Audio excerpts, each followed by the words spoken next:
Hello, everyone. My name is Abby Ingram. I am a long-term services and supports service coordination supervisor. Um, I believe that what I would like to get from this course is, a more relevant background on trauma, the roots of trauma, what causes people to make some of the decisions that they make and have some of the behaviors and the things that go along with some of those traumatic experiences and what that looks like in their later life. It's definitely relevant to the position that I have now. The service coordinators who work under me are definitely in the community on a regular basis with people who have experienced all types of trauma. We work with individuals who have a physical disability of some sort and need services so that they can remain independent in the community.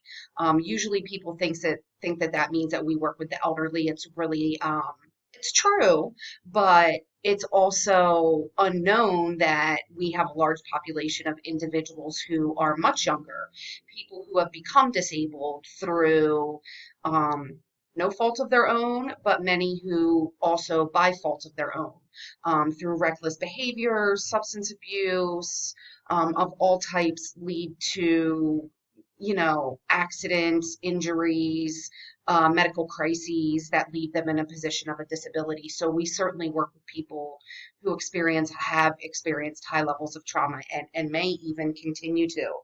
Um, so because of this high pressure work, we always talk about self-care at my job. And we actually just had this conversation a couple weeks ago again with our entire management team. And I think some of the ways that I will practice self-care throughout this semester, they're actually pretty simple ones. One is to make sure that each semester, because I love to read, that I read at least two books per semester that are just for pleasure, just an escape, nothing deep, nothing, just a good cop thriller mystery, something like that. Definitely drink a lot of water is a huge self-care expectation that I have for myself, and also to make sure that I'm getting at least 7 hours of sleep a night and having that be on a schedule. For example, I will go to bed no later than X PM. I will get up no later than X AM and really try to get that on a scheduled basis so my body gets more used to that than, the hours that I've been subjecting myself to. So anyway, I look really forward to completing this class, learning more about trauma and getting to know everyone. I hope everyone has a great semester. Thanks so much. Have a good night, everybody.